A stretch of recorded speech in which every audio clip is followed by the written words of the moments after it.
Granola is what I'm showing you guys how to make today. And let me tell you, this low carb granola, it is crispy, it's crunchy, it's perfectly sweetened, and there's no sugar used to make it.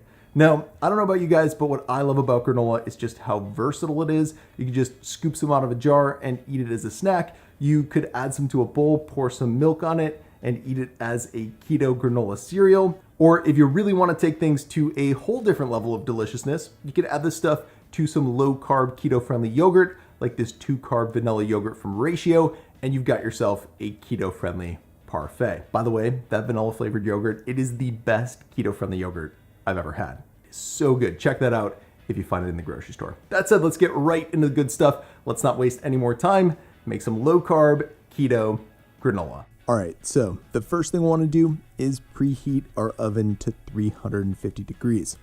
Then we are going to get out our food processor and add 1 cup or 170 grams of raw almonds to it, followed by 1 cup or 125 grams of raw pecans, and a cup or 150 grams of raw hazelnuts. So now that we've got those in there, we're going to add some seeds to our keto granola mix, and the first of which is going to be about 1/4 cup or 35 grams of sunflower seeds.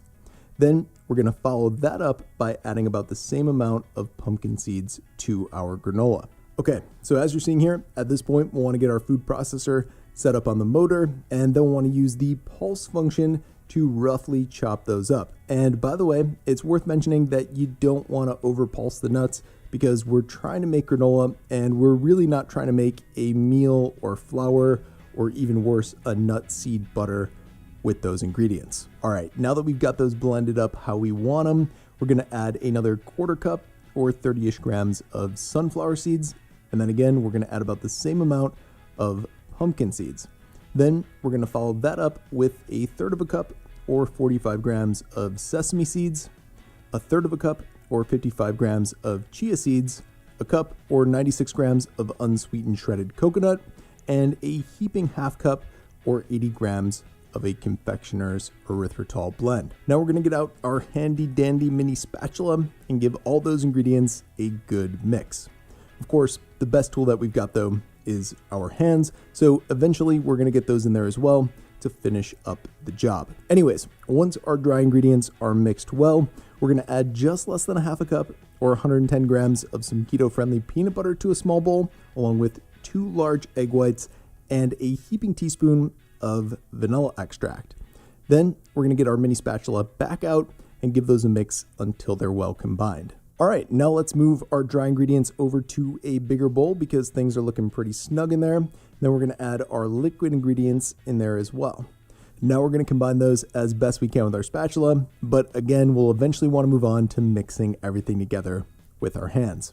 Also, this is a good time to add any cinnamon, salt, or spices that you'd like to jazz your keto granola up with. Okay, so when we've taken care of that, we're gonna add a bit of water to the bottom of a baking sheet just so that the parchment paper that we added to it stays in place when we add our granola.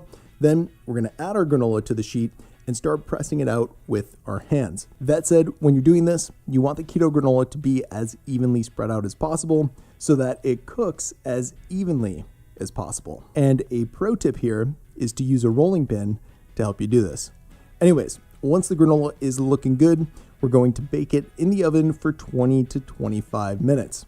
You'll know it's done when it just starts to turn golden brown, and then when you take it out of the oven, you'll want to let it cool down for at least an hour in the tray that you cooked it in. Okay, so once that cools, we're going to run a knife down the center of the granola just to help us split it into 2 more manageable pieces.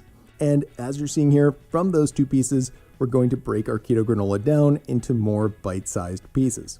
Then when we've done that to all of our granola, we want to transfer it into an airtight sealable jar or a bag to keep it fresh for several weeks or even a couple of months. But honestly, it never lasts that long in my house. That said, this recipe makes an awesome low-carb keto granola cereal, especially if you add some raspberries and almond milk to it.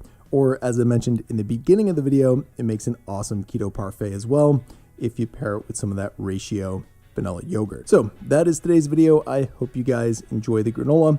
As always, for more info on today's recipe, check out the video description below, and I'll see you in the next one.